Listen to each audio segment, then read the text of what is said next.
Rightio, it was episode 76 of the Under-Season Barbecue Show, and last week was a big one.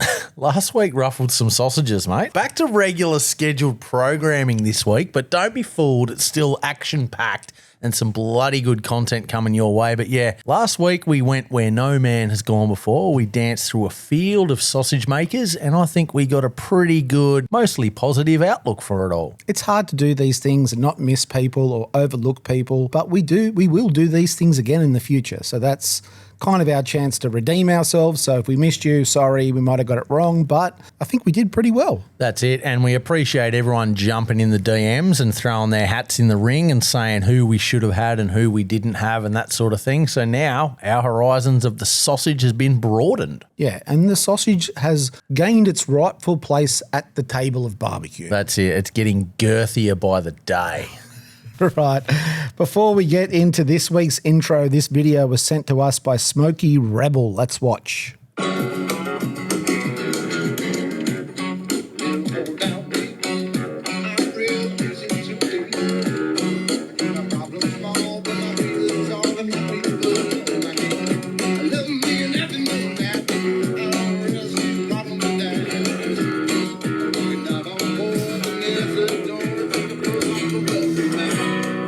Rightio, he says, hey guys, I don't know if this is any good for the show, but these guys are not only awesome, they have no ego, they've got the barbecue spirit, and they are underrated underdogs. I liked it. I thought it was really, really cool, right? They're in the UK. They're kind of doing that barbecue-y country sort of style music. I thought it was that good that I asked them if they'd do something for us. Tell me more. Listen. Give me a little bit of fire, a little bit of smoke. You can run it hot and fast, so take it low and slow. We can rub it all over, or sauce it up real good. Do you like a thin slice, so we can tear it up? Hit it with a touch of spice, cause one taste ain't enough. But there is one thing you should know. It's time for the Under-Season Barbecue Show. Bring it on, boys! Under-Season Barbecue Show.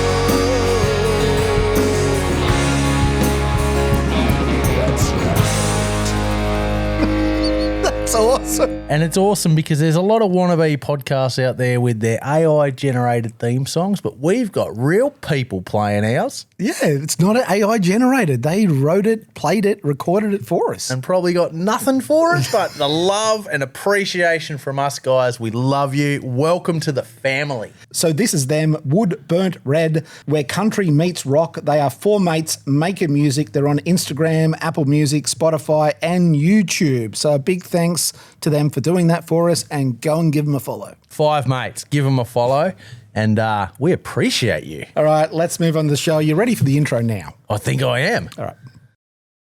Howdy folks, I'm Addison Ruckle. This is Mama Jean's Barbecue. I'm Alex Coleman. Welcome to the Under-Season Barbecue Show. Thanks for having us.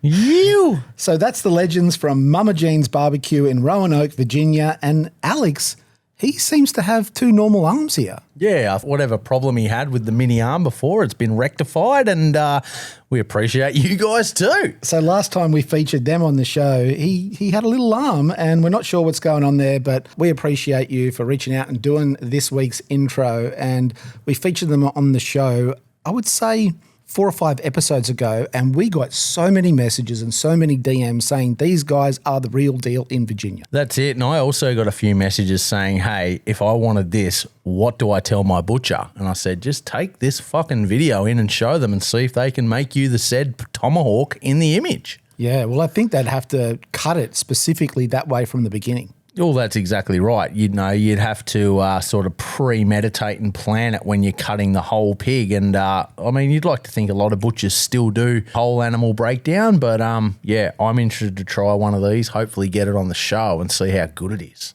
Rightio, thanks guys for doing that intro. And what is in this episode? Righto, mate, we have the triumphant return of Failed or Nailed. You've got another new fucking segment, and we've also got a bit of Good Friday or Easter inspiration on the menu. All right, I'm excited. We need to crack into it. The last episode was long, so we're trying to keep these to a reasonable level, but we're already off to a shitty start. We're not trying. We intend to, but we're really not trying.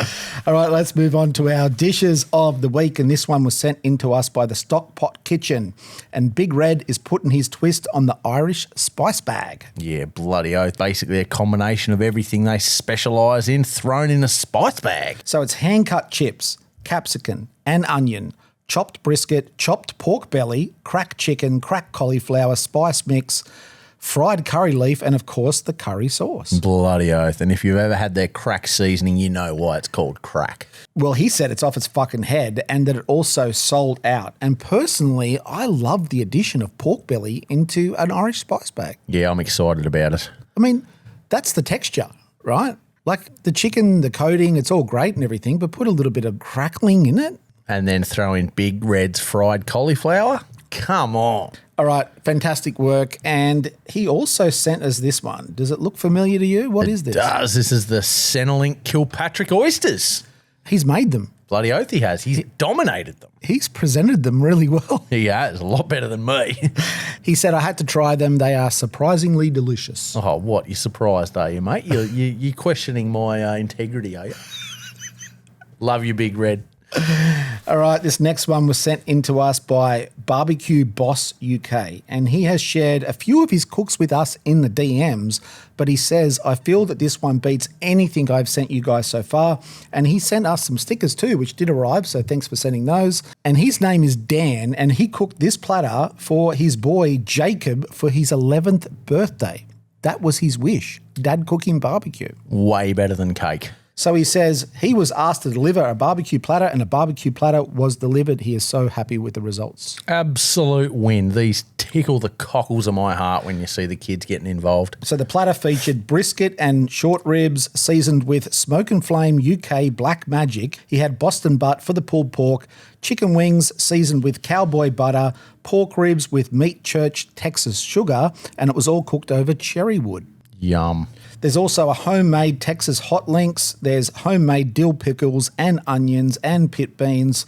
And look in that corner. You haven't noticed yet. That's your guacamole. Well, I thought it was guac. I couldn't see any broccoli in there, but bloody stoked. Let me know what you think. What the fuck is that? Oh, there it is. Yeah, that's a better photo, mate. This one here, this is closest to my head. So, yeah, fuck yeah. He says, bloody enjoyed that. And it looks great. So good. So, Jacob, looks like he approves too. That is great work, lads. And 11-year-old asking for barbecue for his birthday party? Yeah, but he's also peaked. It can't get any better, Jacob. Sorry, man. Like, it's all disappointing downhill from here. No, you don't understand, right? Dad made this. Wait till he figures out and starts to school Dad. Well, that's it. Father's Day's coming up. Maybe you could return the favour, young fella. Yes, and if you do, send us in photos. Fuck yeah. All right, this next one was sent in to us by Gus from the Palmerston Quality Meats, and Gus is a butcher, a smoker, and a chef. And this is a beef-based snag with brisket, chuck, and locally grown chilies, cheese, and deadly chili oil. I love chili oil. And he says the chili oil was made by one of his Asian customers. Yeah, awesome. So he says it really bites at the nose when cooking, and he also sent us in this one here, and it's a jalapeno popper sausage, and it's got everything in it that a popper would have. They added some sour cream with the Philly to give it a real creamy texture. The jalapenos stay overnight with the burger pickles, so they all combine together to get a bit of a sweet, sour, and spice combination. Yum. As if last week wasn't sausagey enough. We're still here for it. Now, Gus, he sent this to us, but this is Andy in the photo here, and he's the butcher responsible for creating those epic-looking snags. Great work from the Palmerston Quality Meats in Australia. Hell, bloody yeah. Whereabouts is Palmerston? I'm going to say it's up in Queensland somewhere. I'm not sure, but I do know. I don't have the results yet, but the time we filmed this, they were flying down to Melbourne to put some of their sausages into a competition. Well, they've got a few trophies already, and maybe they'll have some more. Yeah, bloody oath. All right, failed or no. Brr, brr, brr. We haven't done this for a while. No, we haven't. We definitely didn't do it last week because everything was nailed, but get back on that horse, mate. All right, Nick Stevens, he sent this one to us in the comments, and he says, hey, lads, this is a picanha I done, seasoned in SPG, smoked, and then finished on the fire. Failed or nailed? I'm going through a real picanha phase at the moment, and just judging by what I've been looking at over the few weeks, that is absolutely fucking nailed. Ready? I'm ready. Cut me open. Yep. Is that perfect or not?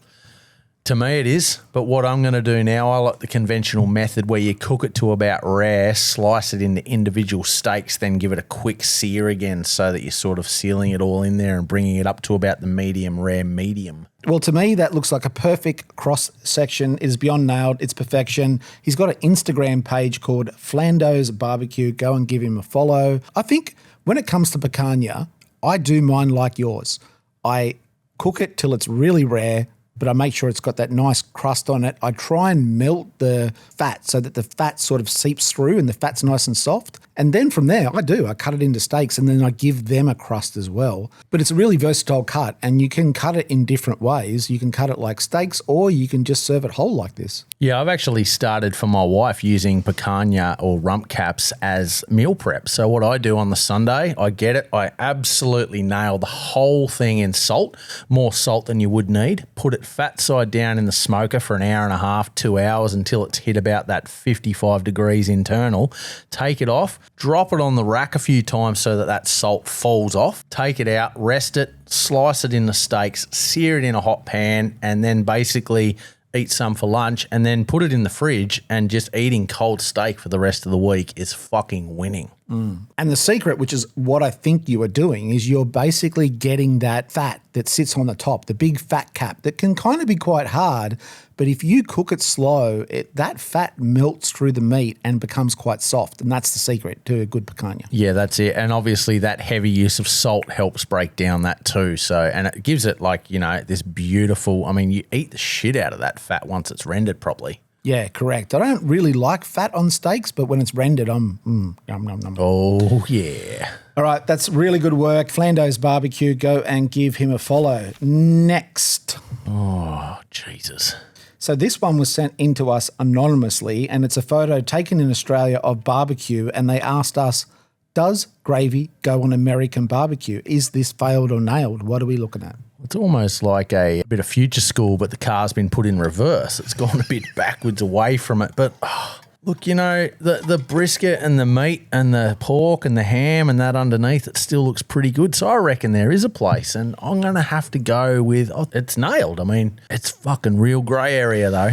So there's no credit here. It was on Facebook. The person that sent it in just screenshotted it from their Facebook and sent it in, and they just wanted to know our opinion. Does gravy, though, belong on American-style low and slow barbecue? You said yes. I'm probably going to go with no. I think it goes really well on a lot of things, but I don't think it goes well on brisket. Righto. We're going to rewind to the very, very way back, and I'm going to go and probably try and get Denmark to dig up a piece of footage where you're talking about a full throttle brisket pie, and the thing that's made it so much better is the addition of gravy to brisket. So if you could pull that up for us, Denmark, that would be fantastic. But that's a pie. This is different. This doesn't have any pastry on it.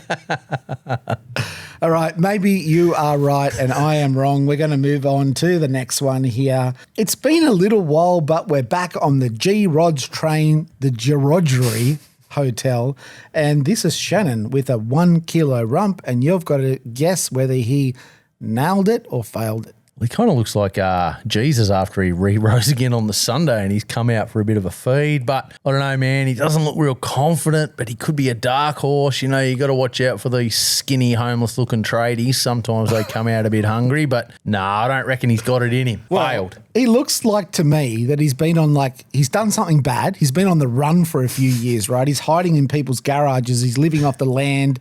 He's basically hiding in the woods and breaking into people's sheds, maybe stealing the odd lamb every now and again, but he couldn't take it any longer. He's ended up at the G-Rod and he's come in for a good old pub feed. You've guessed that he failed. It's a 1 kilo steak, double gravy, fries, salad. It's very achievable. Are you sure? Failed? I reckon he's failed it. All right. It's a double fail. Do you want to know why? Why? Because he ate all the fucking salad and he's left the steak. Yeah, that's it. But also, too, taking all that back, this poor bugger's probably worked a really hard day at his job, decided to have himself a few beers and a good feed, been sucked in by his mates for having an eating challenge, and he's fucked up, ended up on our show, and we just ripped him a new one. Well, he looks happy about it. Does he?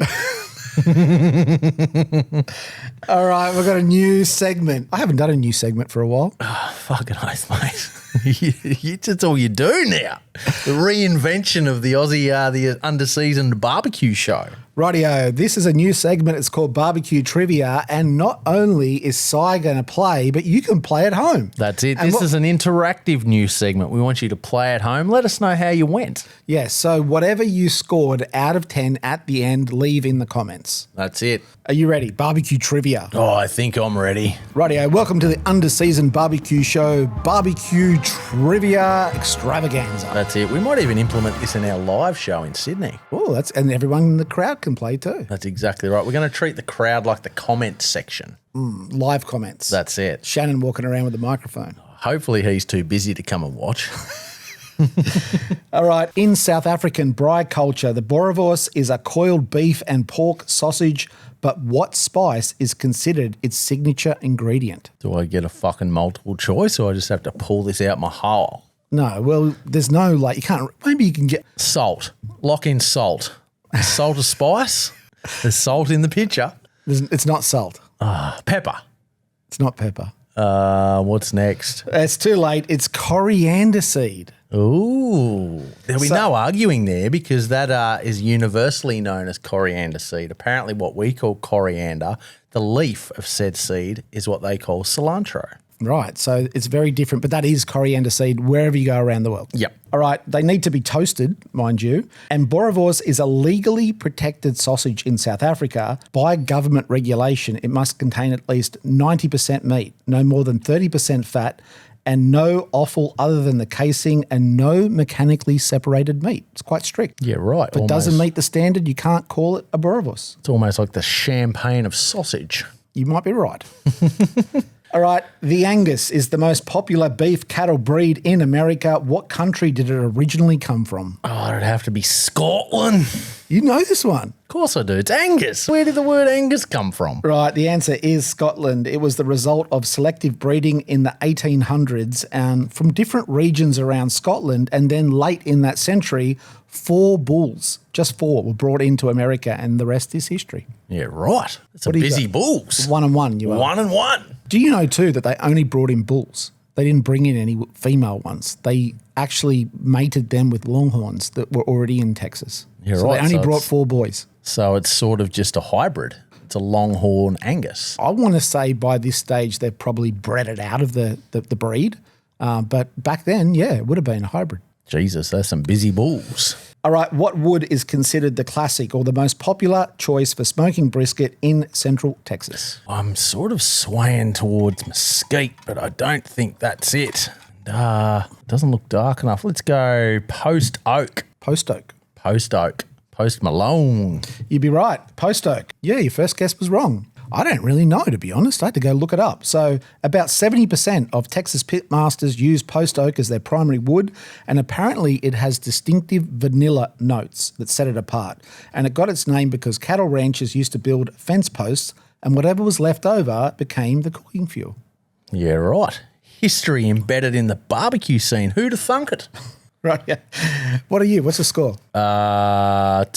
Fuck, what is it? 3-1. 2-1. Are you 3-1 or 2-1? I don't know. We've lost track already. All right. In competition barbecue, what are the 4 main meat categories judged by the Kansas City Barbecue Society? Right, so I know they don't do lamb, so it's got to be brisket, chicken, pork ribs, pork, and chicken. 4. That's 4. What? What type of pork? That's important. What type of pork? Well, you got pork ribs, and then there's a very specific cut of the pig that you have to use. It's not just pork; it's a specific Oh, cut. it'd have to be whatever they make pulled pork of. What are they? Boston butt over there. Rightio, you get this one. It is chicken, pork ribs, pork, which is shoulder or Boston butt, has to be that cut, and of course brisket. Yum. While barbecue has evolved, KCBS has remained the same since the mid-1980s. Nothing has changed. They haven't added sausage, no beef ribs, no turkey, no pork belly burnt ends, and no wings. It's still those 4 categories. I think it's the categories that everyone knows and loves, and they've stayed true to the formula. Well, it's sort of makes a bit of consistency a bit more easy to achieve when the formula hasn't changed. So, yeah. And this is a new one hand-in box. You don't have to do multiple hand-ins. You just hand it in once. There's 2 judges or 3 judges, and it all gets done in an hour. You can go home, pack up really early. It's very efficient. Yeah, that's it. It's not that challenging putting one protein in a box. We're going to start making you put all 5 in. But they're not allowed to touch either, you know. That's food safe. Very important. Yeah. All right, what is the name of the traditional Hawaiian method of cooking a whole pig underground in a pit lined with hot rocks and banana leaves? Hawaiian. Well, you know, I know of the hangi, which is a very similar process. And I mean, the Māori people that sort of pioneered that are Polynesian descendants. So I'm just going to have to stick with the hangi. Okay, well, I might butcher this name, but they call it an imu pit. Ah, yes. So apparently the signature flavour doesn't actually come from the smoke. It comes from the flavour of the leaves. And they also put those hot rocks as well inside the pig. Oh, wow. That's different. I don't know much about this, I've got to say. Well, let's dive down that rabbit hole. Next week on Under Season, the top 10 imu pioneers.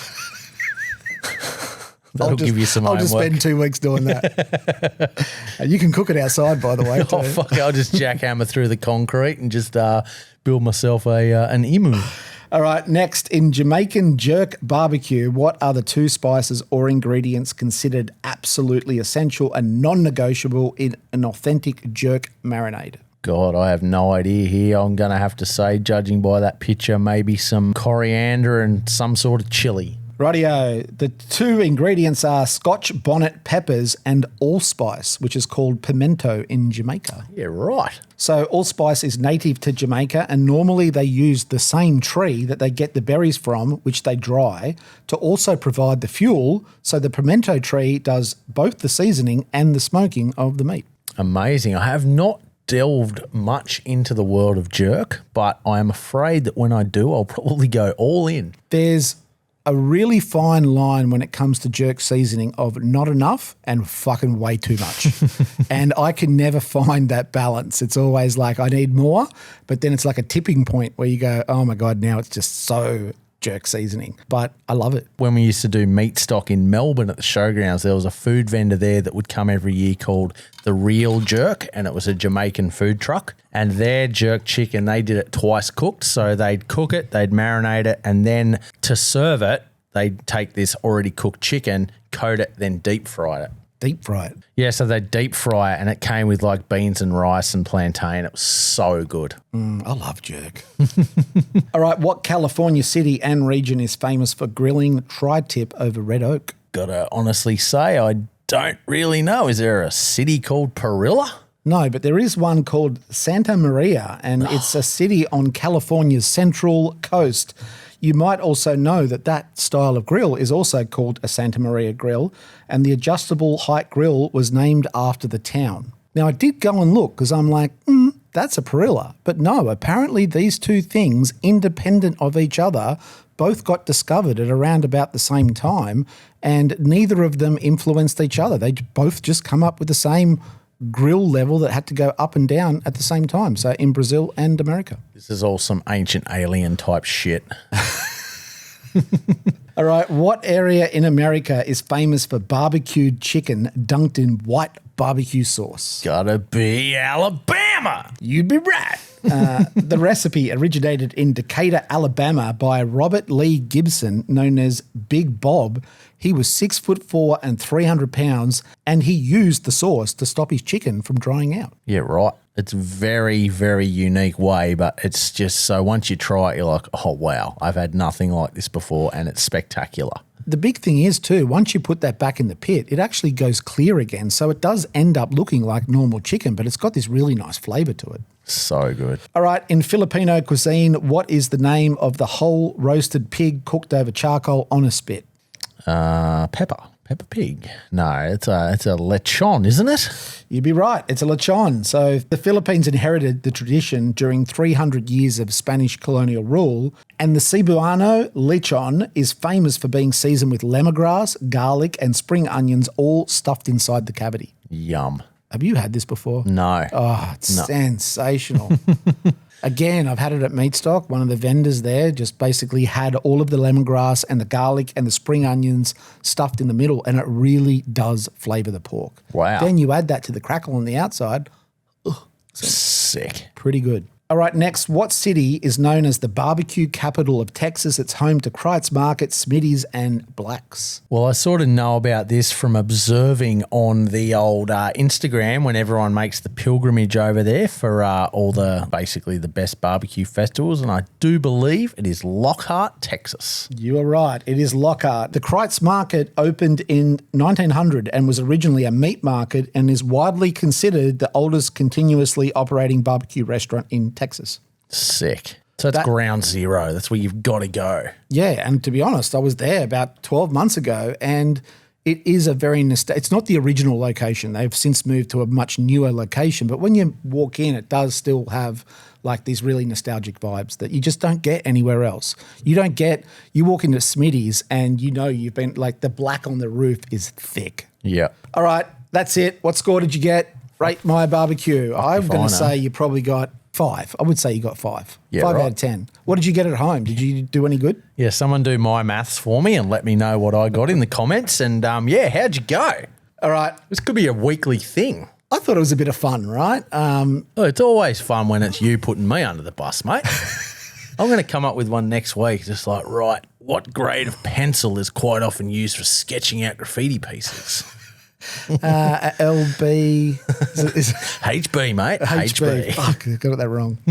All right, let's move on. A couple of months ago, we helped the boys launch their top 25 Texas barbecue joints of 2025, and we're going to talk about that in a second. But before we do, they are a father and sons team that love barbecue and documenting their barbecue journey.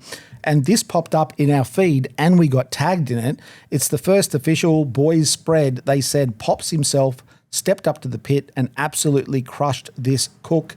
It is brisket, pork belly with a peach serrano sauce. It's got turkey, pit beans, mac and cheese, pickles, tortillas, the full Texas tray. Everything came out looking and tasting legit, they say. Jesus, you reckon the boys are going to get some skin in the game? Well, they say, safe to say, Pops has the bug for smoking meats. Hell yeah, Pops. I mean, it was a matter of time until it happened, right? Well, the thing is, once you go out and you eat it, then you kind of want to know more. You want to learn it. You want to be able to do it at home as well. Like, it's really fun going to a restaurant and eating there, but it's also fun learning how to do it too. That's it. And also learning how to do it can give you a new appreciation for how spoilt they are over there for good barbecue.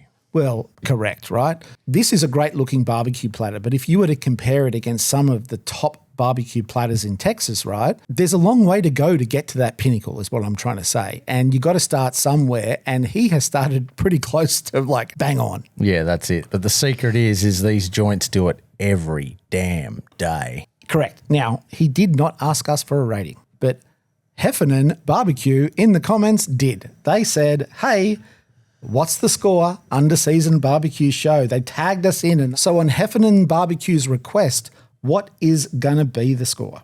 They're okay with giving other people ratings, so we can return the favour. What's it going to be? Fuck, you're marking this one, mate. You handle the DMs.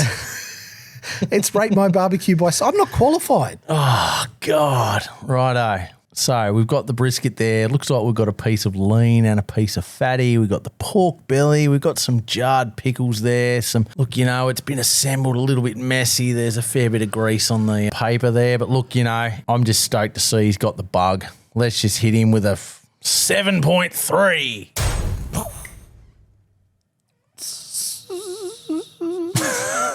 And he's given it a crack too, so extra points there. I have been way too generous over my judging career of looking at visual plates of barbecue, so I have to almost rein it back a little bit, I think, leave a bit more room at the top. Well, God knows if I had to put this platter together, it would not look this good.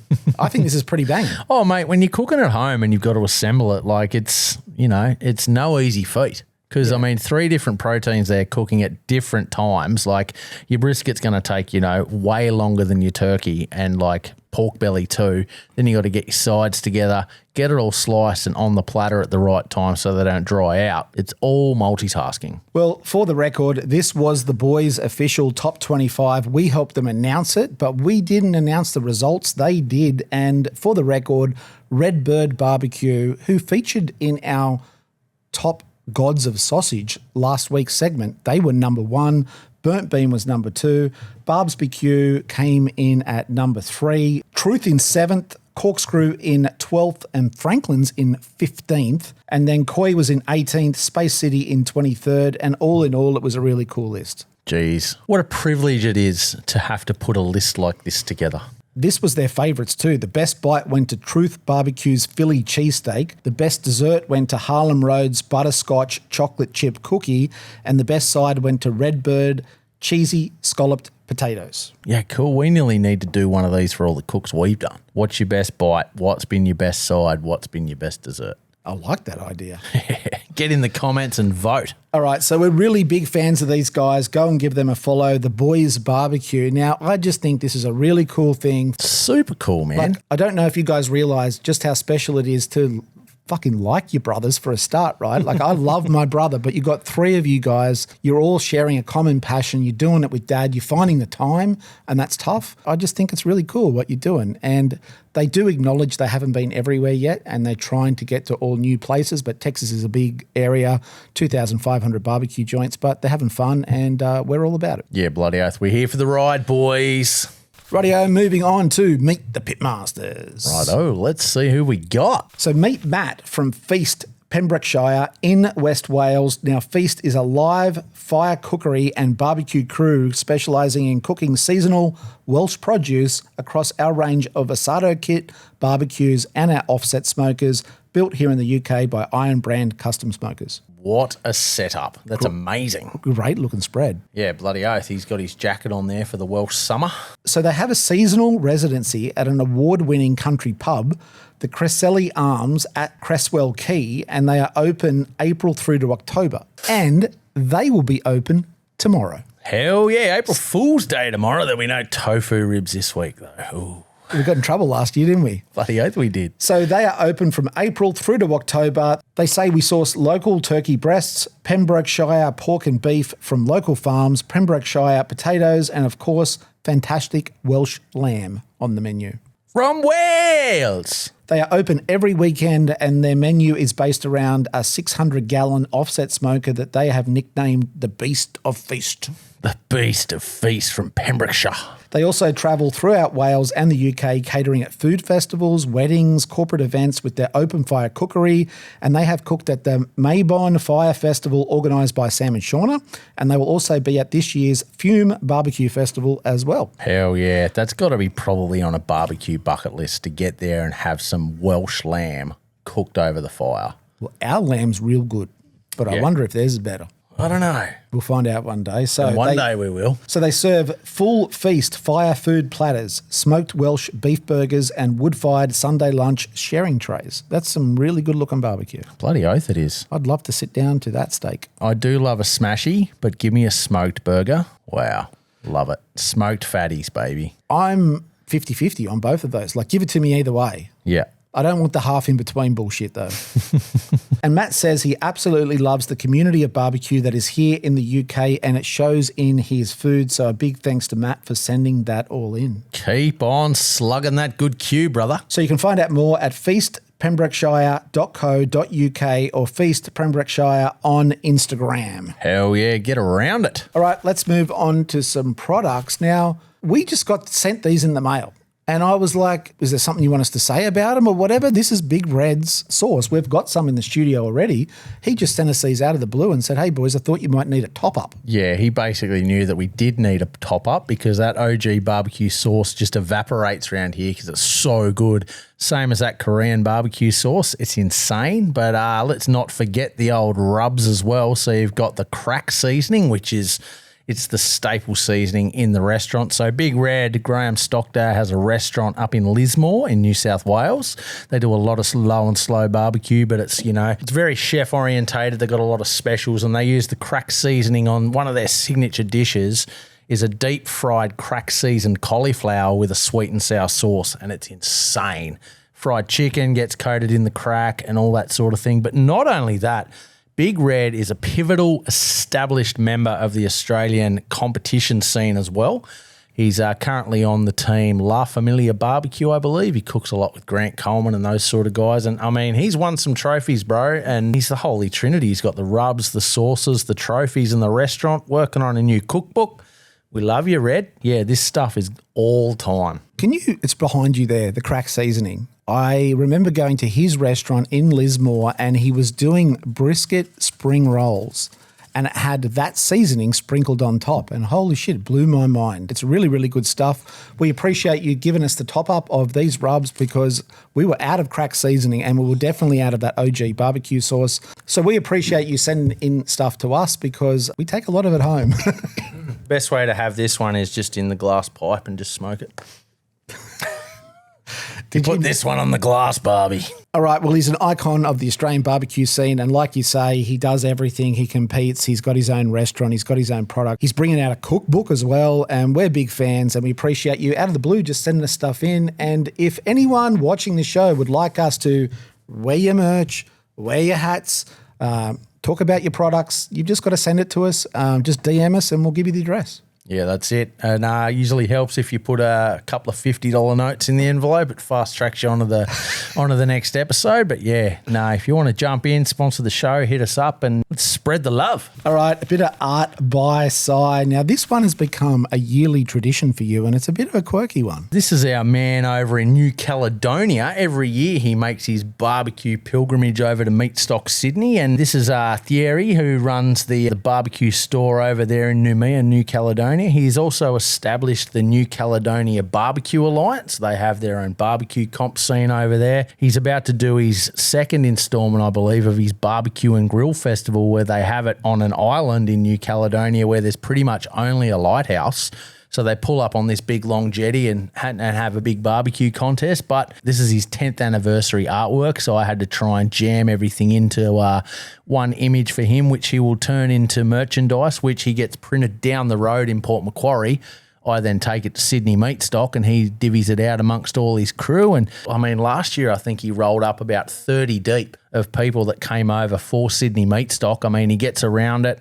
He's really trying to push barbecue over there. So I've got his particular products he endorses all included here. But this is just an image of him riding the barbecue wave that's taken him 10 years to get where he is now, and he's not slowing down. New Caledonia, somewhere between Australia and Hawaii. Pretty much, yeah. It's I think it's a French-occupied island. Yeah, beautiful spot by the look of it. And it is about as remote as it gets. Yeah, that's it. I mean, a lot of the things this guy stocks, he has to come and sort of meet the owners of the companies and that sort of thing at Meat Stock. He sort of treats Meat Stock as his barbecue expo. Gets to know people, gets the rubs sent over, takes a heap of stuff over with him, does freight deals and that sort of thing. Yeah, I think he's got a pretty good relationship with the guys who run the docks over there so he can get everything shipped in nice and safely. But yeah, he's well and truly right in the scene and loves promoting all things barbecue over in New Caledonia. Fantastic and epic design, by the way. Yeah, thanks, mate. It's always a good time. Rightio, it's that time of the episode where I get really hungry and you cook something cool, and I don't know how we got to the point in our relationship where you cook and I eat, but I really like it. Yeah, look, mate, I just lose a bit of sleep trying to one-up myself every week just to please you, mate, but I'm happy about it. It's a beautiful relationship. All right, tell me what is happening here. Righto. So the other week we featured that fantastic jalapeno cheese hot crossed bun. I had no idea what I was going to do this week, so while I was walking towards the shop the other day, I came across Baker's Delight were plugging their latest creation, the apple and cinnamon hot cross bun. So this bun actually has the fruit in it, so the sultanas, the dried apple and that sort of thing. So I'm making a pulled pork slider with apple slaw on a apple cinnamon hot cross bun. It's been a while since I've had a pulled pork sort of slider. Yeah, I think pulled pork's sort of the thing you really get into when you first start doing barbecue, and then you kind of OD on it. My personal experience, I certainly did. I went through a mad pulled pork phase. So, I'm happy to revisit this. We had a little bit of it last night and the wife was very happy. But what I've done here is I've got myself a dry slaw mix and I've chopped up some apple and thrown that in there. And I've hit it with some chipotle aioli just for a bit of dressing because everything going on here is quite sweet. So I wanted a bit of heat and a bit of savoury to balance it out. Then I've got some pulled pork that I pulled out of the freezer, a bit of leftover, and I've resurrected that with some Angus and oink. It's called Hog Heaven, and it's a Carolina-style mustard barbecue. So that complements the pork awesomely. We've got our apple cinnamon hot cross buns there. I've cut them in half, put them in the smoker just nice and low just to heat them, not so much toast them. Now I'm going to assemble it all for you, mate, and you're going to eat it and tell me what you reckon. Rightio, let's see if you can get my passion for pulled pork sliders back in life. Righto, let me build one of these for you, baby. I've even made my own pork crackling there, mate, for a bit of finish on the top. So we've got our buttered hot cross buns, a bit of that Carolina pork, threw a bit of big red pig seasoning on it as well.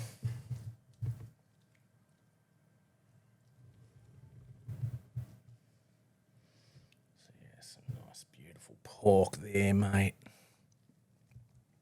We've got the old apple slaw, just for a bit of fucking creaminess to balance out all that acidity going on. I like to cook my pork in butter too, so my pulled pork is really buttery. Some crunch. So the lid on and give me a twizzle.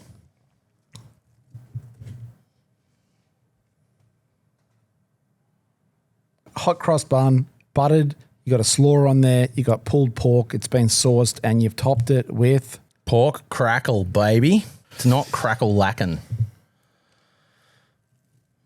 Righto. Rightio, let's do this. Right, the last hot cross bun you made for me blew my mind. It's going to be very, very hard to live up to that past experience, but let's see how we go. Cheers. Looks great.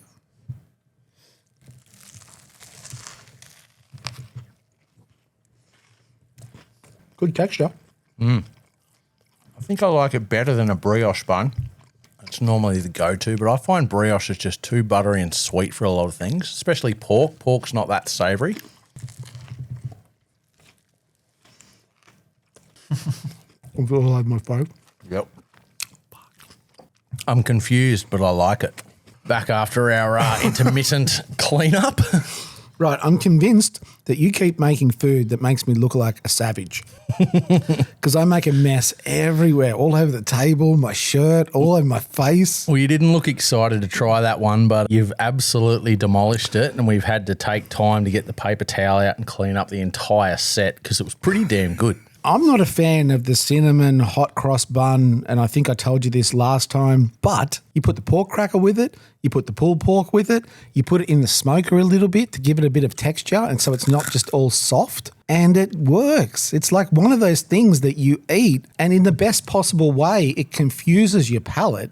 You don't know where to go. You don't know whether to go to the Carolina sauce, like the vinegar-based mustard sauce that's in with the pulled pork. You don't know whether to go with the cinnamon in the bun. You don't know whether to go with the apple slaw, but you put it all together and it works. It just does. And it's Moorish. Yeah, I'm not too disappointed by it, but it was a good little bite. Not quite as up there with the jalapeno popper we did the other week because that was a real eye opener. It's just like, oh wow. I will say this: it's not going to make my top 10 on this show, but if you really love hot cross buns and you love barbecue, yeah, that's those two things work, right? Yeah, Easter's coming up, so get inspired, get something crazy happening. Everyone's got a bit of time off, hopefully, and do something stupid with the hot cross bun and send it in.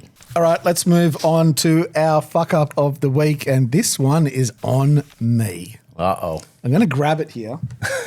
Fabulous publication called the Gippsland Farmer, a local rag down where we're having our Victorian instalment of meat stock in a couple of weeks. So it's a local publication called the Gippsland Farmer, and we took an ad in there, and as part of taking an ad, they did a story. And they rang up and said, hey, have you got any photos? And well, I was busy, so I just said, look, jump onto our Facebook and just grab some photos on there. But I kind of forgot that at Christmas time, I did a couple of AI-generated images where I got some Pitmasters and put them in some Christmas jumpers. And I also did some funny kind of like jokey things to celebrate Christmas. And one of them was to put a bull rider on a reindeer. And that's the photo that they picked that went into the newspaper. Apparently, we are bull riding reindeer at meat stock. And it went in the paper. That's it. On that topic, Gippsland tickets selling fast. Get along. We'll see you in a couple of weeks. But if you want to see a PBR rider, the professional, well, it's PRR now, isn't it? The Professional Reindeer Riding Association of Australia. If you want to see that, if you squint hard enough, some of these bulls might look like caribou or something like that. But yeah, get along to Meat Stock Gippsland. Going to be a bloody good time. This isn't on you, bro. I could have maybe remembered that we did have a couple of jokey pictures on there at Christmas time, but I would never in a million years thought that they'd pick a picture of a bull rider running a reindeer. This poor girl was probably in the office helping Dad over Christmas, and she's going, oh my God, how cool is this picture? Picked it. Bang, she's been catfished. So just to clarify, we're not riding reindeers. That's a job for Santa. Yeah, that's exactly right. He's a bit busy. All right, that's the end of the episode here. And yeah, good job. I've had a bit of fun.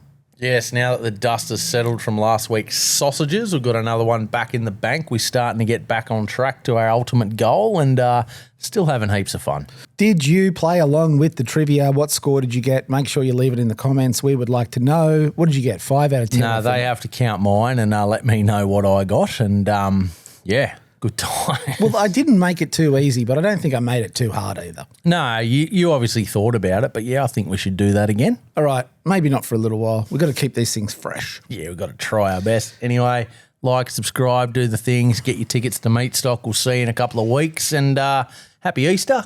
See you next Tuesday.